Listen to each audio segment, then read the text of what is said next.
What is up, guys? Welcome back to the channel. Guys, we are here in northern Germany. Somebody recommended I check out Meet the Germans road trip. This is a 4-part I guess series. I would say series.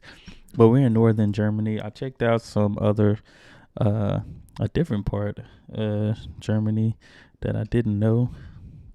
Didn't know Germany has states. So that was new to me. But we're here. Y'all hit that subscribe button.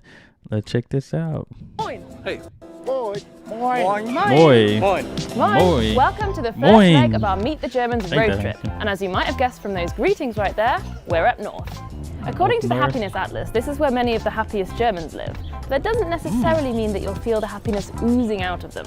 The Northerners are known for their cool approach and for being people of few words. Moin doesn't actually mean morning. It's thought to come from the Low German for good, and it can be used as a greeting at any time of day. You might also hear moin moin, but in some areas that's thought to be over Moin the top. moin. For our jaunt around northern Germany, we'll be visiting the states of Mecklenburg-Vorpommern, Schleswig-Holstein and Niedersachsen, as well as 2 of Germany's 3 city-states, Hamburg and Bremen. Don't be City-states? deceived. While the weather kind of seems okay today, these guys are never far away. To describe the typical northern weather, let's use some local terminology. Schmuddelwetter, essentially dirty weather, or Schietwetter. Yes, that's weather that's, well, sheet. So we're talking cold, wet, Ooh. and with a good dose of wind. And what Dang. does the north of Germany actually look like? Well, it's pretty flat and pretty green. There's more than 1,500 kilometers of coastline as well as many islands. More than half the land in the north is used for What was that? What in the agricultural world? kilometers of coastline as well as many islands. What are those? At first, I think I looked too fast. Maybe they're seats. I looked too fast. I thought those were like pianos on More the than beach. half I the was like, land in the whoa. north is used for agriculture. There are various large companies based here, for example, car and ship manufacturers, and tourism plays a big part in the coastal economy. The northeastern state of Mecklenburg-Vorpommern is the least Mecklenburg. densely populated state in Germany, with just 69 people per square kilometre. But what it lacks in people, it makes up for in lakes. In fact, it boasts Europe's it has a largest lot of landlocked lakes. lake district. The Mecklenburg largest is lake. the only new or former East German state in the north of Germany. You can still see a few reminders of this era, for example in its Plattenbau or prefab architecture and long stretches of FKK nudist beaches. Perhaps the most FKK. iconic symbol of German beaches is the Strandkorb or beach basket. It was invented here in Beach Rostock basket. in the late Oh, 1800s okay, that's what those are. as a comfortable solution for wind-battered tourists on the Baltic coast. Today you can rent them along much of Germany's coastal areas and islands. Talking of islands, I honestly had no idea. So those are wind baskets? Is that what she said? Okay. A beach basket. Nudist beaches. Got a beach Perhaps the basket. most iconic symbol of German beaches is the Strandkorb or beach basket. It was Beach invented basket. here in Rostock in the late 1800s as a comfortable solution for wind-battered tourists on the Baltic coast. Today you can rent That's my first time hearing of a beach basket. That's why I was looking. I was like, what are those? That's pretty clever. them along much of Germany's I don't live by a beach or nothing, but if I did, I would definitely want one of those. coastal That'd be areas nice. and islands. Talking of islands, I honestly had basket. no idea that Germany had any islands until I moved here.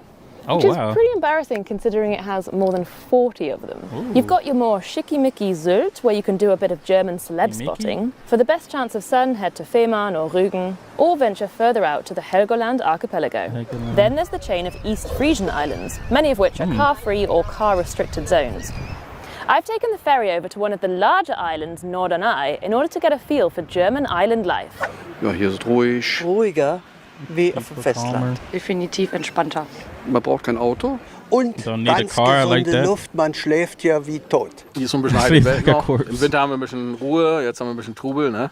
Da leben wir natürlich von. Hier hat man Ruhe, Sportbewegung. Die Work-Life-Balance ist einfach That's fantastisch. nice. That's nice.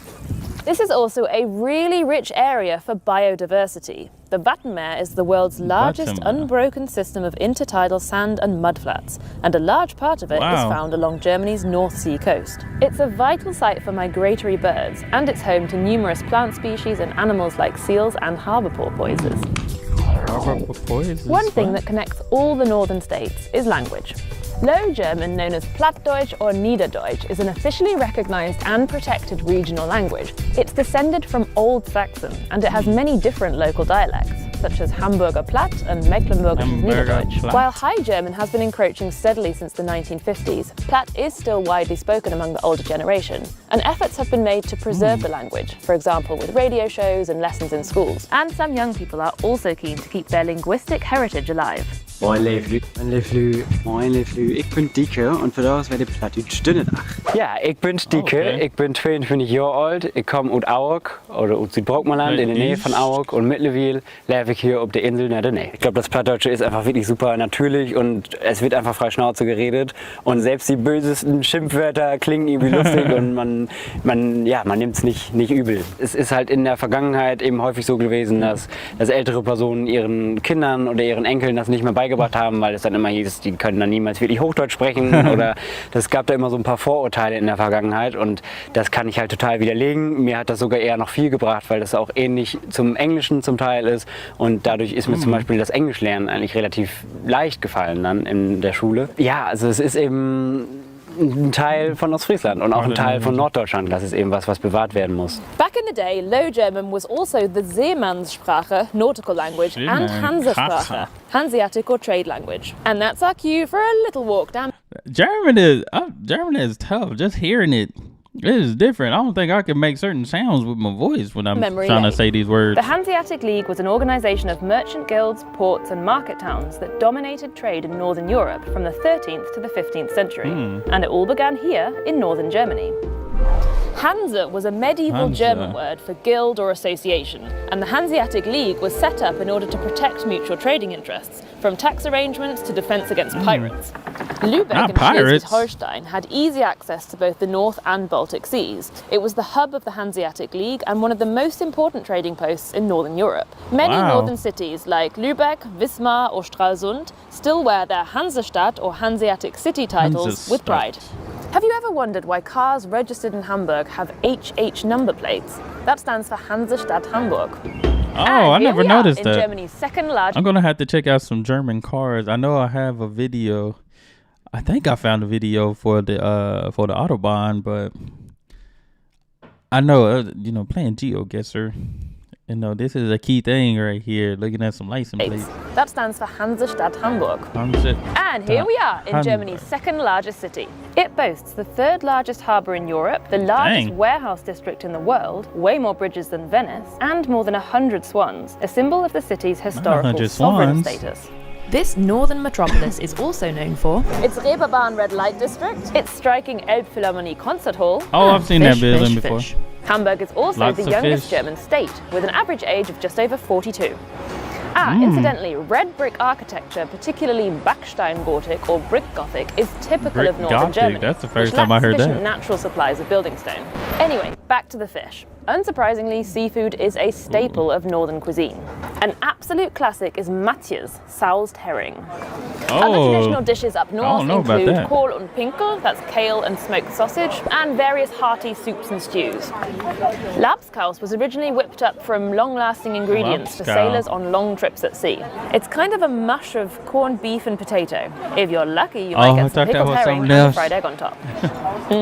Fancy something sweet? Ooh, I don't Allow know me about to that one. introduce you to one of I do got a recommendation for some German food, so I'm gonna check that out. But I don't know about this.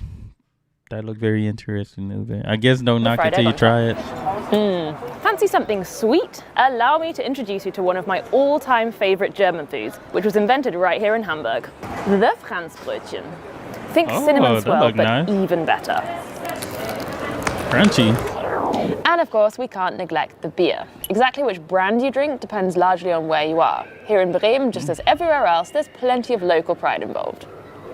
But here in the north, we're generally talking some kind of Pilsner. But there's another drink that I've Pilsner. had on my bucket list for ages. Ostfriesentee. Ostfriesentee. Move over Turkey and Great Britain. Ostfriesland is apparently the tea drinking capital of the world. Okay. The East Frisians drink an they average put- of 300 litres of tea a year. I wonder if they put milk in their tea. I think they do that in Britain. Yeah. And there's a whole ritual involved. I've come to Leer, the birthplace of East Frisian tea, to get initiated in a traditional tea ceremony. Als erstes braucht man erstmal einen schönen Nice. Kluntje. Candy Der sugar. kommt zuerst in die Tasse. Dann gießt man den Tee ein und das knistert jetzt ein bisschen. Oh, that's some Der hot Tee ist tea. schön dunkel und kräftig. ist ein kräftiger Assam-Tee. A tea Dann museum? braucht man Sahne. Und das machen wir immer Some cream. entgegen dem Uhrzeigersinn, weil wir beim Tee trinken die Maybe I need to try it, but I've never seen somebody put cream in tea, milk or cream. I've never seen that Zeit before. anhalten möchten. Und das Ganze nennt sich dann das Wulkje, weil das aussieht wie eine kleine Yeah, I've Wolke. never seen it in tea. Umrühren darf Coffee ich for nicht, sure. oder? Nein, es wird einfach so in Schichten getrunken. Also man trinkt gleich erstmal so diese sahnige Schicht und dann trinkt man langsam eben sich durch bis zum letzten süßen Schluck. To the Die last Menschen sweet gulp. haben ja hier früher sehr viel auch draußen gearbeitet. Es war oft schlechtes Wetter, es war kalt, es war nass. Und da war so eine Teepause sehr willkommen, weil der Tee ist schön heiß. Außerdem wird bei der Zubereitung von Tee ja das Wasser abgekocht. Und das war sehr gut, weil das Wasser war oft sehr keimhaltig hier in Ostfriesland. Oh, Die Leute wow. wurden krank, wenn die das Wasser so nicht abgekocht getrunken haben. Als Ostfriese wächst man da einfach rein und man weiß eigentlich gar nicht, wie man anders Tee trinken kann. Now, my grandma used to make tea, and she would make it on the pot, boil the water and all that stuff, tea bags and all those things like that. But the cream, I don't know. Don't be surprised if your I need host to try it. tops you up immediately. Apparently, it's commonplace to drink at least 3 cups. Then you show that you've had your fill by placing your teaspoon in your cup. Okay. Please leave your top tips for Northern Germany in the comments, and I'll see you That's soon as interesting. the Meet the Germans road trip continues. Okay. Gonna have to do some more. Meet the German. That was interesting. I can't wait to see part 2 of that. Northern Germany. That's pretty nice. Yeah, man. I'm gonna be. Maybe one of these days I'll make my way to Germany. That'll be real nice. But other than that, appreciate the recommendation. Hey, keep the recommendations coming. Hey, the channel, I'm loving the recommendations I'm getting, learning more about Germany. Hopefully I can get to the languages, the food, and all that stuff as well. So that's all I have. Hit that subscribe button, and y'all be blessed, be the best, and be you. I'm out.